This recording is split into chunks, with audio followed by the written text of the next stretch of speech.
Belakangan ini banyak kejadian-kejadian politik yang menurut gue udah masuk dalam kategori parah ya. Yang lagi hit sekarang soal video deklarasi ASN yang kelihatannya dibuat dalam waktu bersamaan. Mereka kompak menyatakan tegak lurus sama Pak Jokowi.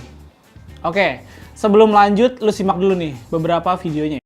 Terima kasih Pak Jokowi. Kami pemerintah Desa Pemain, Kecamatan Pamulang, Kabupaten Rembang, tegak lurus kepada Pak Jokowi. Terima kasih Pak Jokowi.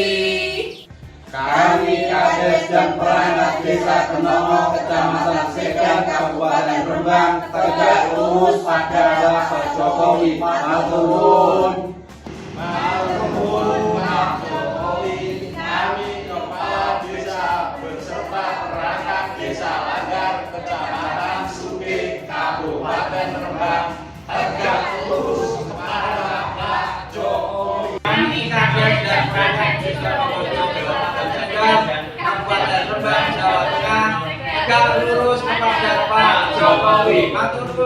Nah, gimana menurut lu semua? Penting nggak sih ASN itu bikin video kayak gitu? Nggak usah bikin video kayak gitu kan, harusnya ya mereka harus tegak lurus sama Pak Jokowi. Maksudnya Pak Jokowi sebagai presiden loh ya. Mereka kan emang harus tegak lurus sama atasan. Itu kan ada dalam sumpah jabatan mereka. Terus maksudnya bikin video kayak gini tuh apa?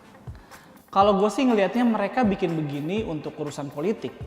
Artinya mungkin mereka akan mendukung sikap politik Pak Jokowi yang udah dianggap mendukung Prabowo Gibran.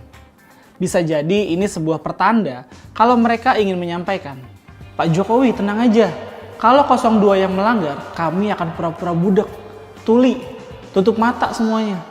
Tapi kalau paslon lain tidak melanggar pun akan kami tindak. Kira-kira gitu lah ya.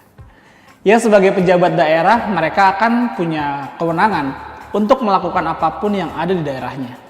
Kalau ada perbuatan tim 02 yang melanggar ya tinggal dirubah aja aturannya. Sesimpel itulah kira-kira. Kalau kita telusuri lebih dalam lagi nih ya, yang gue tangkap ini adalah bentuk kepanikan luar biasa dari penguasa. Kebetulan dalam hal ini adalah bapaknya Mas Gibran. Gue sampai sekarang masih yakin presiden netral kok. Tapi jujur aja, gue nggak yakin bapaknya Mas Gibran bisa netral. Dukungan yang diberikan bapaknya Mas Gibran awalnya emang malu-malu. Tapi melihat keadaan sekarang rasanya bapaknya Mas Gibran ini udah siap-siap main keras. Kenapa? Karena beliau tahu angka survei yang sebenarnya dan angkanya ternyata nggak seperti yang diumumkan sama beberapa lembaga survei. Kan ada tuh lembaga survei yang bilang kalau pasangan 02 udah tembus sampai 50% lebih. Ini kan halu mereka aja ya. Gue kasih tahu ya, angka realnya nggak setinggi itu kok. Nyampe 50% aja masih jauh. Gue tahu dari mana nih? Ya, dari survei juga. Cuma survei ini gue nilai lebih valid lah ya. Jumlah respondennya lebih banyak. Terus metode ngambil samplingnya yang nggak lapor kemana-mana dulu. Jadi nggak disiram bansos dulu lah respondennya. Dan gue rasa bapaknya Gibran ini tahu soal angka realnya. Dan sekarang gue nilai beliau bukan lagi panik, tapi sudah kalap. Beberapa langkah yang sepertinya menabrak aturan dan etika yang gue dengar sudah dipersiapkan. Gak sampai detik ini gue masih berharap apa yang gue dengar ini salah ya. Kalaupun benar suasana kebatinannya ya lagi kalap aja. Kayak sekarang ini nih. Ya semoga aja jadi lebih tenang dan bisa berpikir jernih ya. Tapi ada yang seru dan gue tunggu-tunggu nih bos. Katanya bapaknya Mas Gibran mau ikutan live sosmed ya. Wah, mantep tuh kalau itu sampai kejadian. Gue penasaran apa isi komen-komennya. Terus juga katanya mau berkantor di Jawa Tengah selama 5 hari. Karena sepertinya beliau udah tahu nih, susahnya tim 02 tembus Jawa Tengah. Apalagi kemarin Mas Ganjar barusan keliling Jawa Tengah selama beberapa hari. Oke lah, balik ke video ASN tadi. Karena kalap mungkin gue menduga nih, kalau video yang dibuat oleh para ASN itu atas dasar atasannya. Dan atasannya disuruh atasannya lagi, dan begitu seterusnya, sampai pucuk tertinggi. Ini adalah bentuk tontonan arogansi kekuasaan. Tapi yang gue lihat ini juga disebabkan oleh melempemnya Bawaslu. Kemarin ada kepala dinas di Medan dan Sekda Takalar menggiring bawahannya untuk mendukung paslon 02. Pertanyaan saya Bapak Ibu, Pak Andi, Pak Trianta mengarahkan PGRI ke politik. Benar, kita arahkan politik. Tapi tidak di dalam politik itu, kita bukan mencalek Bapak Ibu. Tapi setelah di politik bisa menguntungkan. Iya, menguntungkan kepentingan kita, kenapa tidak? Pak Jokowi sudah janjikan kalau anaknya menang, insya Allah akan dilanjutkan program pengangkatan CPNS. Dan gak diapa-apain tuh. Mungkin malah dapat apresiasi dari atasannya.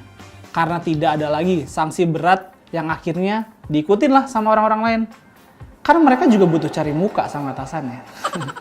Sampai sekarang tuh udah ada seperti mitos baru di tengah masyarakat. Boleh melanggar asal dukung 02. Dijamin aman. Kira-kira seperti itulah. Mitos ini nggak bisa disalahin juga. Karena mulai dari kemarin, urusan knalpot brong sampai urusan ASN ini faktanya memang kalau dukung 02 aman-aman aja. Mau ngapain juga. Pakai knalpot brong asal dukung 02 aman. Coba lo dukung paslon lain, bisa digebukin oknum aparat lo. Begitu juga ASN nih. Kalau sampai ada dukung paslon lain ya bisa bermasalah. Pilpres kali ini emang udah kacau sih dari awal. Dimulai dari urusan MK sampai sekarang. Banyak banget yang bikin kita tuh meragukan kenetralan para penguasa. Walaupun dimulainya selalu bilang netral, tapi fakta di lapangan nggak kayak gitu, bos. Emang nggak ada sih instruksi tertulis, tapi kan dampaknya bisa jadi urusan institusional. Misalnya, kalau nggak mau dukung akan dimutasi atau didemo dengan alasan yang mengada-ada. Ya begitulah kira-kira. Dan ingat filosofi kantor ya, atasan nggak pernah salah. Kalau atasan salah, ingat lagi kalimat sebelumnya. Bukan cuma itu aja, bos. Ada nih orang yang gue kenal baik dan gue nilai wanita smart lah. Setelah mendukung Prabowo Gibran, mendadak jadi tukang fitnah. Nggak tanggung-tanggung, bos. Dia langsung fitnah Pak Mahfud MD. Dia adalah Chairil Tanzil. Setahu gue dia caleg PSI dan anggota tim kampanye 02. Kemarin pada suatu wawancara, dia dengan percaya diri bilang kalau Pak Mahfud itu keliling buat pemakzulan Jokowi. Kira-kira begitulah. Lo simak aja nih videonya. Kami melihat saat ini Pak Mahfud sedang berusaha menjalankan itu. Pemakzulan kepada Pak Jokowi. Udah lihat kan? Padahal Pak Mahfud sudah menegaskan loh, kalau soal pemakzulan itu bukan ranahnya Menko Polhukam. Sampai akhirnya, Mas Ciko Hakim bantah pernyataan dia. Nih videonya. Saya rasa nggak pas kalau dikatakan Pak Mahfud ingin melakukan pemakzulan. Itu kan yang disampaikan oleh Chairil ya. Kalau saya dan Chairil nggak menyangka nih. Pak Mahfud sama sekali tidak ingin melakukan pemakzulan. Itu sesuatu hal yang berbahaya untuk disampaikan, apalagi di publik. Gimana? Artinya Pak Mahfud nggak ikut-ikutan soal pemakzulan itu kan? Hadeh, lo yang brief siapa sih, Ril? Penasaran gue. Jadi emang udah pada kalap aja nih kayaknya sebelah. Tapi jujur aja ya, yang begini-gini nggak bikin gue sama teman-teman gue ciut kok. 2014 para senior-senior gue udah membuktikan kalau kekuatan militansi itu jauh lebih kuat daripada kekuatan materi. Sekarang di 2024 ini, kita buktikan lagi rumus itu masih berlaku. Oke guys, Satset Tastes menangin Mas Ganjar dan Prof Mahfud MD untuk jadi presiden dan wakil presiden rakyat di tahun 2024 ini. Sekian dari gua Iwan Chan, sampai jumpa di Cantok berikutnya. Bye!